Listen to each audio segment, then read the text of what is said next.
Okay, so we're going to show a video next from Scholastic, and then we're going to pull Heather in for her half hour to share with us what they're doing.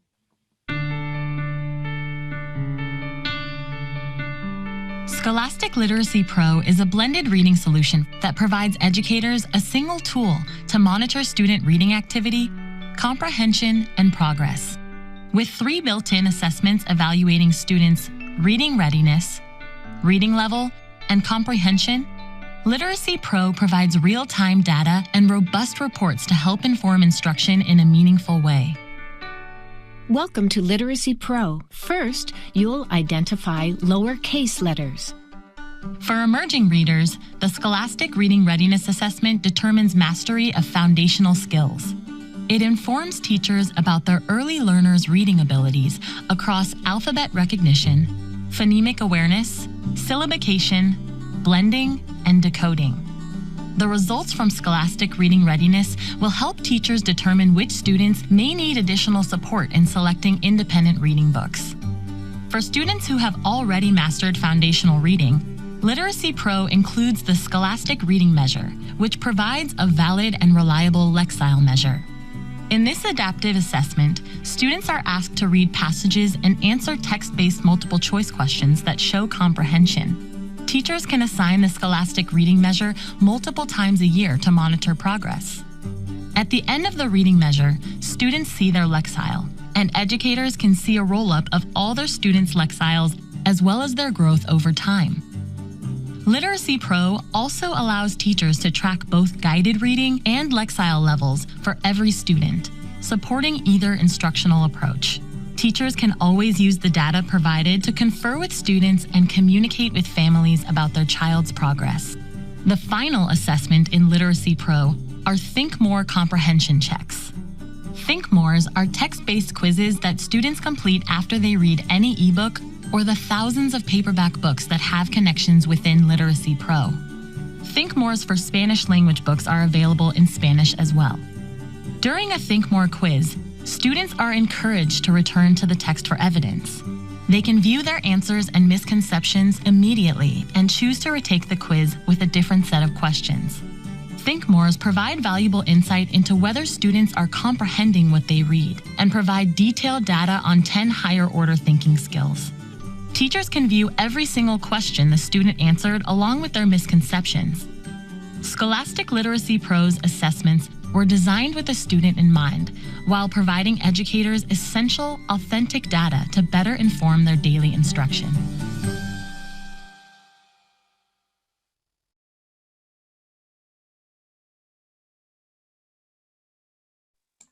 Okay, and I'm back. And the next thing we're going to do is call on Heather Sherburn, who's the Assistant Superintendent of Curriculum Instruction and Technology. Hi, Heather. Hey. Hey, and one of our Edu Jedi Leadership Society Knights, having made it, there's only 5 people that are in the Knight status. So this is really a big deal. So we're super excited to have you share with us. You've done some amazingly innovative things. So I'm going to turn over screen sharing to you to share, but I think. So we have about half an hour with you, and over to you. All righty. Well, thanks so much for having me. I see you on video and. Oh, you see me. Yes. Yeah. I am sitting in front of a picture of one of our maker spaces. I thought that's an appropriate place, better than my very boring office. So at any point, thanks so much for having me. I'm excited to. Oh, Heather, I forgot to do something. I'm supposed to make sure Tim, who's also on, raises his voice and says hello to everyone from Scholastic. Hi, Tim. I'm sorry. I overlooked making sure you got to say a word or two. Oh, no worries. Thanks, Leilani. Yeah, just thanks for having us here. And I was looking forward to hearing Heather speak as well. But a lot of stuff you've been talking about with the building personalized pathways and, taking that lift off of the parents are things that are built into the Scholastic digital programs. And thank you for showing the piece about Literacy Pro. It is more than assessment. It also has 2,500 ebooks in there, which districts in California are enjoying using, not only for independent reading, but now we're also finding them in this new distance learning where they're actually using it for guided reading and for small group instruction. So as you know, Leilani has the contact information. So if you have any questions, be happy to share that information with you. But I think we're better with time spent listening to Heather because she is a Jedi Knight. Yeah. Yeah, it's awesome. Yeah. And then would you type in your email address for everybody right now so we can push it out to Tim? Sure, I'll do that. Thank you. Okay, good. Okay, Heather, back to you. And I see your slides now in the proper form. So I still see the side view, but that's okay. I see the big screen of it. So I'm gonna mute myself and let you carry on. Okay, great.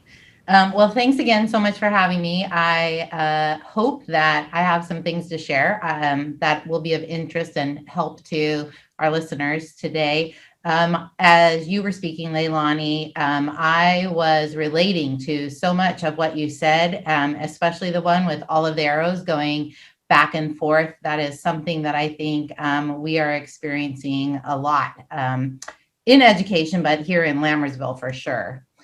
So I wanted to share a little bit about who we are in Lammersville. We're located in the Central Valley, just inland from San Francisco. We are really Central Valley technically, but we are very close to the Bay Area. We are a high performing district. We are proud to say that we're the highest performing district in San Joaquin County and pretty much the Central Valley area. And it's not without a lot of work. We do have a great community with great families and parents, but we have been very intentional about what we want to accomplish. It has started with, we want to have that 21st century education vision.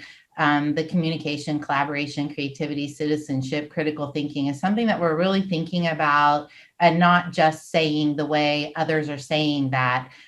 We're trying to think, how do we push the box to the best extent? Maybe not as far as Leilani is pushing the box with the things she was talking about, but pushing that box to the greatest extent we can right now. We are a one-to-one district with Chromebooks. We have Chromebooks that we really intentionally thought, if we're going to bring in computers, how are we going to do that with a purpose? We want to give students and give teachers something that they're going to do that we will continue to build on, but we're not going to just put the Chromebooks in the classroom and say, well, now what? And let teachers figure it all out on their own.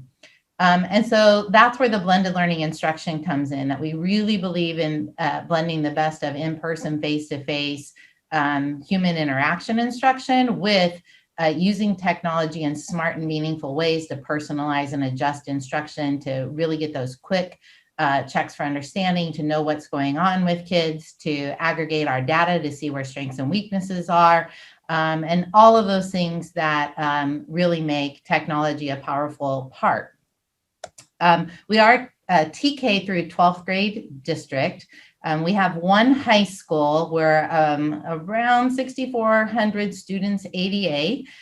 So our one high school has close to 1,700 students now, and they are a California Distinguished School. The picture you see there is actually of our Learning Commons. We don't have the traditional library setting.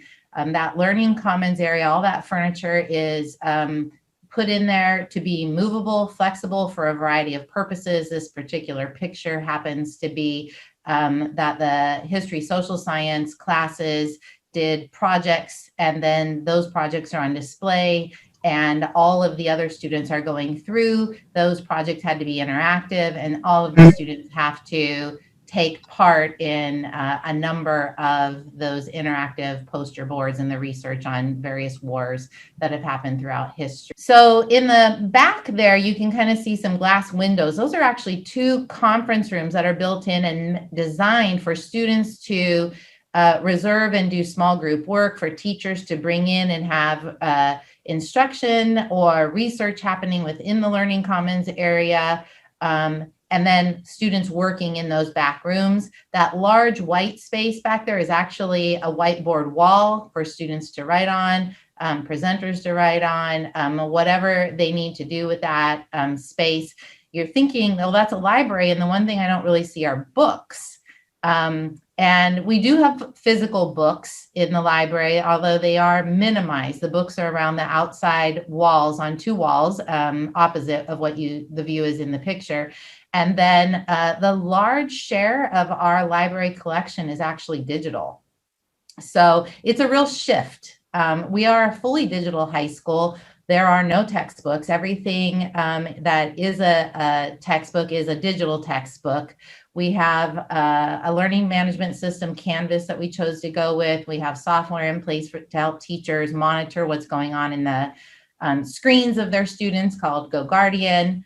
The high school is founded based on mastery-based learning and grading.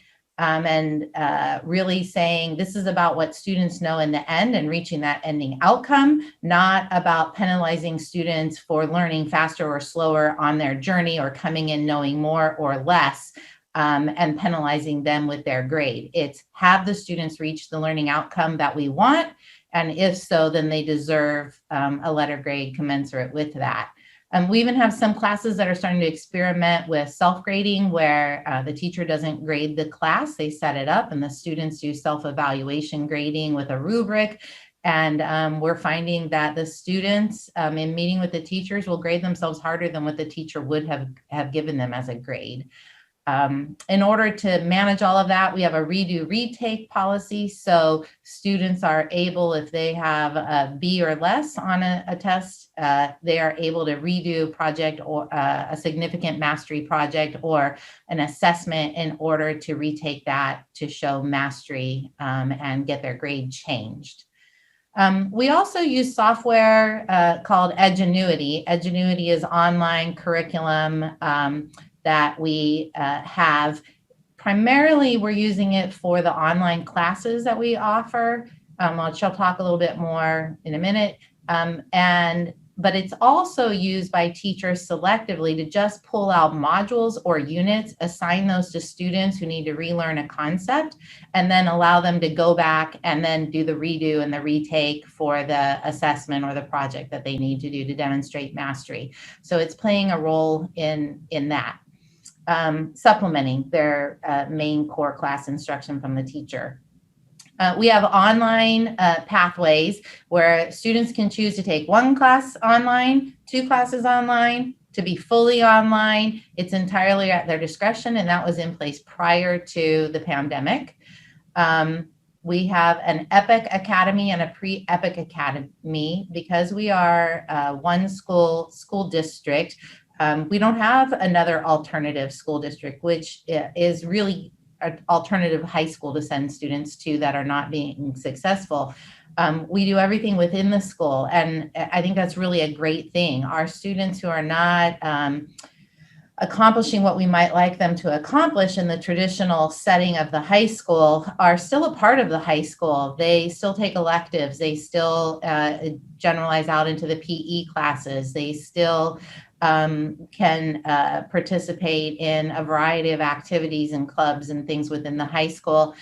We have a credit recovery piece of it, but then we also have internships available and careers, resume writing, things that are a little bit more logistically practical. So we have the full EPIC Academy, and then we have the pre-EPIC, means kids are kind of heading that way. Can we do a slight version of that, mixing between the regular classes at the high school and parts of the academy and the credit recovery and some of the other things that meet the students' needs.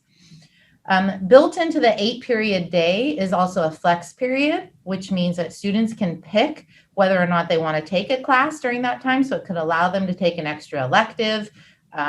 It could allow them to take an additional online course if that's what they choose to do during that flex period. Or it could allow them time to just hang out, do their studying and their homework, whatever they need to do with that flex period. It's an option that's built into the day every single day for students. Along with that, we also have what we call a success period. Others may have thought about that as an intervention period, but this is a time that's dedicated for all students. Now, teachers can require students to go to this success period if students are struggling, and then they would be required to go into their English class, their math class on given days. We have a whole schedule that's worked out there at the high school, but they can also opt to go in and ask for additional tutoring, additional help, and work on different things. And then there are more enrichment type activities. We have presenters from the colleges, the Navy recruiting, different careers that we would have presenters for, that students can opt into and go and do that during success periods. So every day we use an automated system called Flex Time Manager, where students have to select their success period assignment for that day. And that's where they are expected to be. Attendance is taken, but they have a lot of choice in what they are doing, unless the teacher actually says, no, you need to come to my class today so I can give you some extra help. And then also built into the schedule for the high school is that the department has daily collaboration time together every day for one period. So that's a really important part of them working together, planning how they're going to meet student needs for success by dividing out what they'll reteach and offer, and those kinds of things, in addition to the other department work that they have. All right, so now I need to get it together. There we go. So then we have the TK8 district, the rest of our district. We have 7 TK8 sites. They have digital classrooms as well, where the teachers are equipped with TV flat panel monitors. They have Microsoft Surface devices.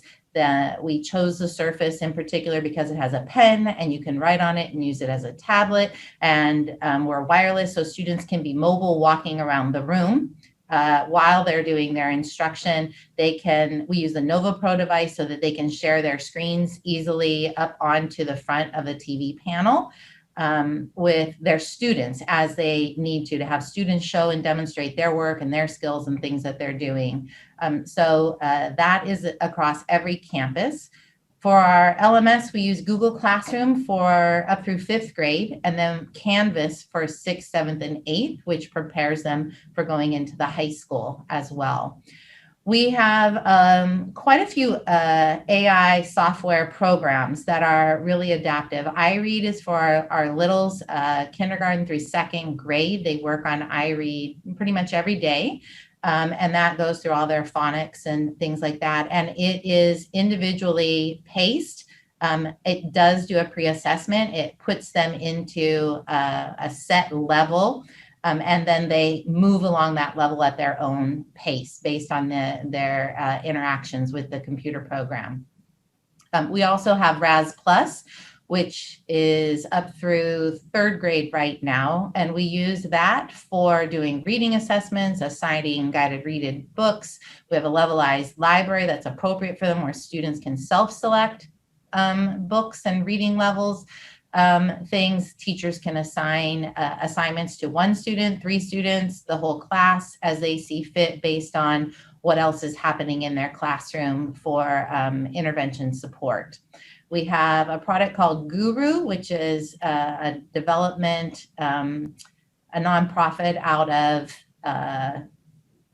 the developer of Google Maps. And he has built this product to design it specifically so that it would do exactly what Google Maps does. If you're driving in your car and you take a wrong turn on a street, Google Maps recalculates and says, please turn right at the next street, and that'll bring you back to your course.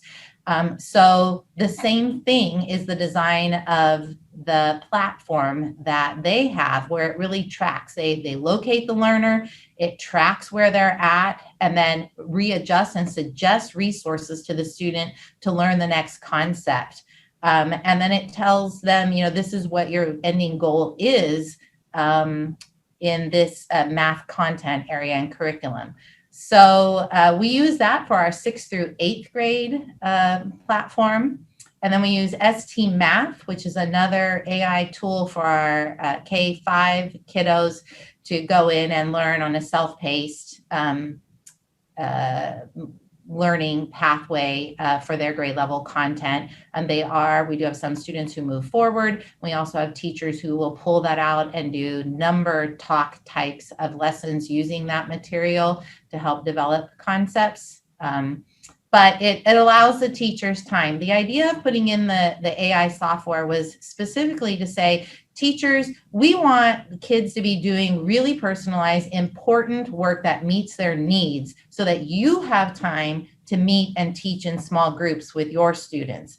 We don't want busy work. We don't want just the mass paperwork that's put over to the side for worksheets. We want to know that students are working on exactly what they need to work on while you are working with small groups of students.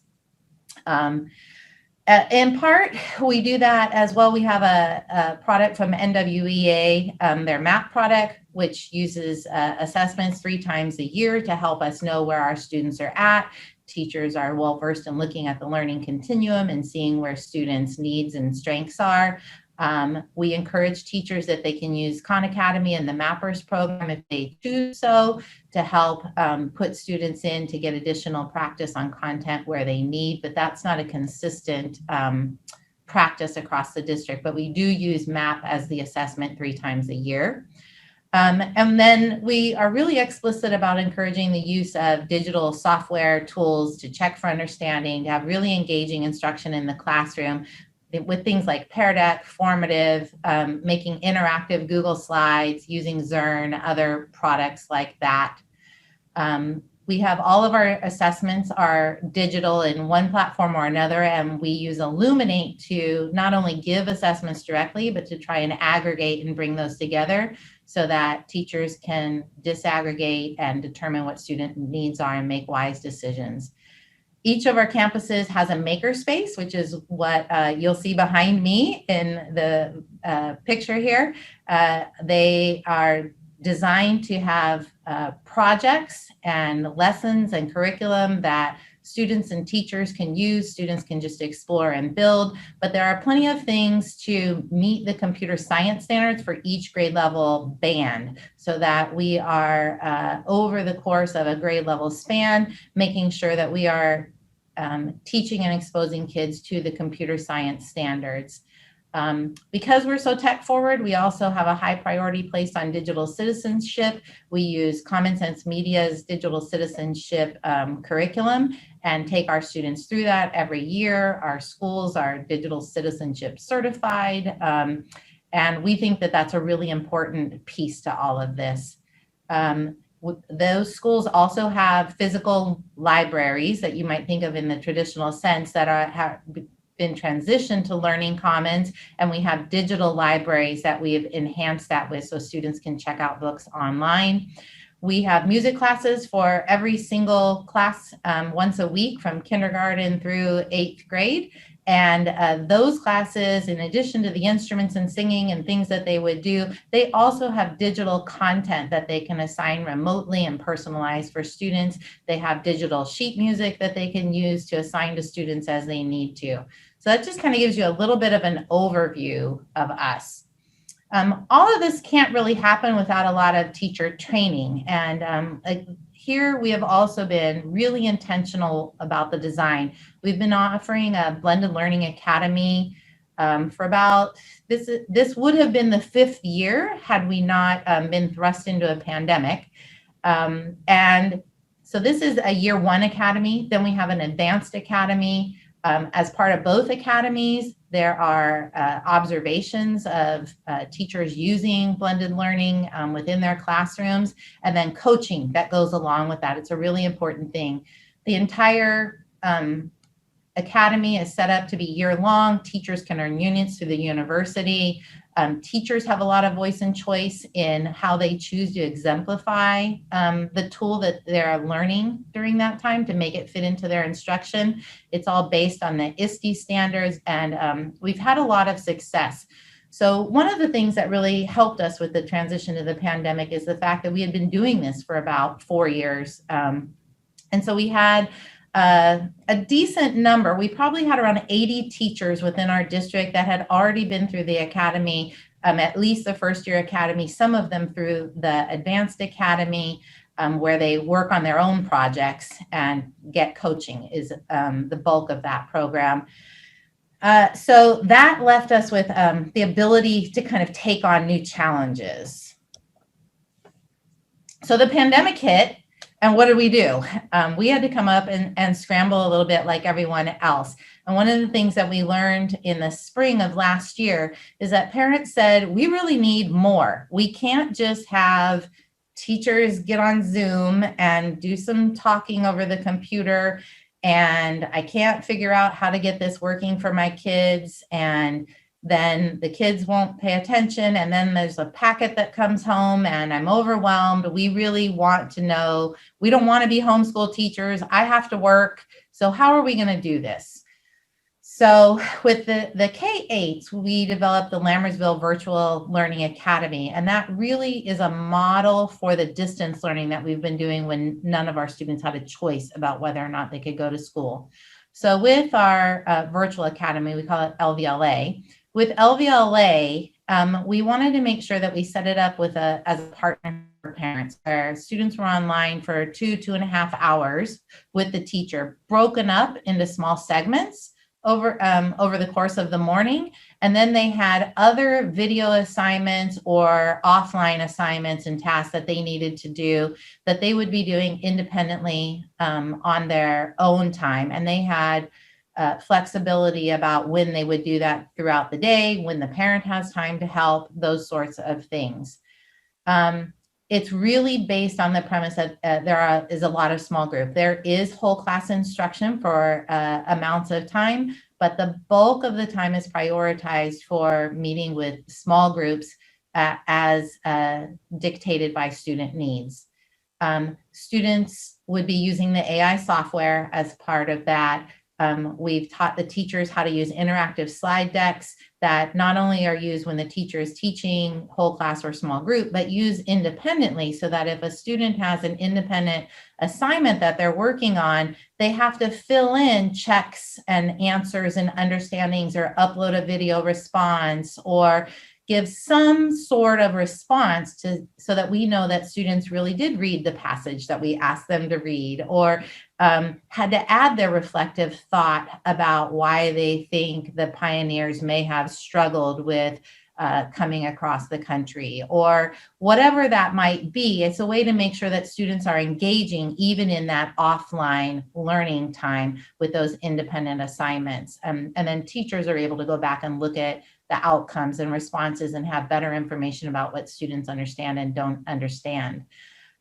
We built in the fact that they had to have office hours every day, so students are able to drop in, or parents are able to drop in and get help as well. The reason the day ends at noon is so that teachers can then also pull an additional small group for an intervention or a one-on-one lesson, or assess a student that they feel the need to do, but they have flexibility with that time. And we know that they need additional time to do the planning because this is quite complicated. And this is where all of the arrows that Leilani showed in several of her slides really fit in. We wanted to make sure that we provided at least some additional time for teachers to work on that. And we have accelerated math available for our middle school students, 6, 7, and a 7, 8. So that would be our 6th graders and our 7th graders. And then our 8th graders in accelerated math take Math 1, and they do that at the high school. We've been doing that live and in person in a kind of a traditional format until this year, when we couldn't, and we didn't have enough staff. So we went to our Edgenuity platform that we've been using at the high school, and we actually used that content to build courses for our students, and we pushed that out. So Edgenuity is now teaching our accelerated math, and it allows students the flexibility of when they're doing it, rewatching those videos, how far they're going along in the content within constraints. They can only work so far, and then they have to take an assessment, and a teacher would proctor that assessment, and then they can move forward. One of the things that we got as feedback is that kids wanted a real teacher. So what we ended up adding in is a session that is optional for students to opt into, that's outside of the distance learning day or the virtual academy day, depending upon what they're attending. And students, we have about 120 students in 6, 7 accelerated math, And out of that, we have 20 or 30 students who will show up, and the teacher will do a live instruction version of exactly what's in the Edgenuity content for that day. And then the students can go back onto Edgenuity and finish the assignment. So it's an additional support that students can opt into or out of, depending upon their needs. And that's been really helpful. Yeah. Hey, we have a question from Tracy who wants to ask you something. Tracy, I've unmuted your mic. You want to go ahead? So her question was, what have been the pros and cons with your using AI software, Heather? And she says, in my experience, AI programs have difficulties determine placement and deficiencies because of data input. I think that's true. That's been our experience too. So we have tried different platforms out. So for instance, in iRead, there's only 3 placement levels when they take that placement test. And that's a little bit challenging for students because they end up redoing some of the content. Some of the other software that we use that really has not been an issue, teachers are able to go in and make an adjustment if the initial assessment hasn't placed them correctly. And then they've been able to move along at their own pace. Within Guru, they are able to make choices. They have a lot of choice in voice. Sometimes we're asking Guru, can you help us with locking it down a little bit more because kids are hopping all over and getting nowhere. So we haven't had that same problem with that. Edgenuity is really self-paced and it's course-driven. So we've had quite a bit of success. It does take a lot of following up, implementation, setting some expectations. ST Math, they pretty well start at the beginning of the grade level assignment, but they get to move at their own pace. So each of them is a little bit different. But we're really showing that we monitor progress. One of the key aspects of it is that teachers go in and they look and they see whatever the indicator is within that software that says, hey, Johnny still isn't understanding, or Susie still isn't understanding. Now it's time for you, teacher, to pull me back and give me some person-to-person instruction on this concept that the computer can't do. And that's really how we presented it to teachers. We said, this isn't to replace you. This is to let the computer do what they can do so that you can spend your time personalizing and adjusting instruction. Okay, perfect. And I love the way that you said it because that's my exact viewpoint. Okay, so we're not there, but that's where we're really trying to head. Our hybrid there, and I see we're really out of time. I guess I should have said I could present longer, but our hybrid is really working similarly. We haven't been back in person, but once it's in person, we'll have half the kids and the other kids are working offline. We have a lot of kids who opted into the fully online pathway at the high school, and then they're using a block schedule now with their hybrid in person. They have not been able to return in person at all. So it is all distance learning remote. We wanted to make sure that we extended this personalization of learning out to teachers as well. So on this slide, you just see there's a variety of things that we did where we push things out in different ways, where we had virtual learning. Yes, everybody comes. We had go to a Padlet and select the resources that are going to help you. We have Google Classrooms for teachers so that they can drop in, or a Canvas course and see resources and get help. We push short 5-minute video clips out that they can watch whenever they want through email that are very specific. So we really wanted to provide those same kinds of options for teachers for their learning and moving forward. We put together a whole lot of things. You can see support for teachers to help them with mastering that schedule. It kind of, that multicolored rainbow chart there shows, Leilani, a little bit of what we were talking about and you were trying to address, is that whole small group focus of what needs to happen. So that's a template with a model for each grade level of what the day would look like. The bottom right-hand corner shows you how we put a digital how-to Padlet together, organized by topic, so teachers can scroll through those topics, and there's a whole lot more than what you see on that snippet there, and pick the resources that are going to help them for their needs. We knew that if we were going to help teachers and students, we also needed to help parents learn how to use the technology that we were asking students to use. So we created a Wakelet, and that's what you see on the bottom of the screen there. And that's organized by grade level and walks parents through on videos that are on demand. We push them out in an announcement, but then we tell them they live here indefinitely. Go in and watch it whenever you want, or rewatch it as you want, so that you know how to use Flipgrid and upload a video, or to submit the assignment for Google Classroom was part of it, getting them started, or get the Parent Observer account for Canvas, and all those different kinds of things. So we provided a lot of resources, including building out the first 12 days of instruction for our TK-8 teachers, so that would see a model of what we expected curriculum to look like every day and instruction to look like every day.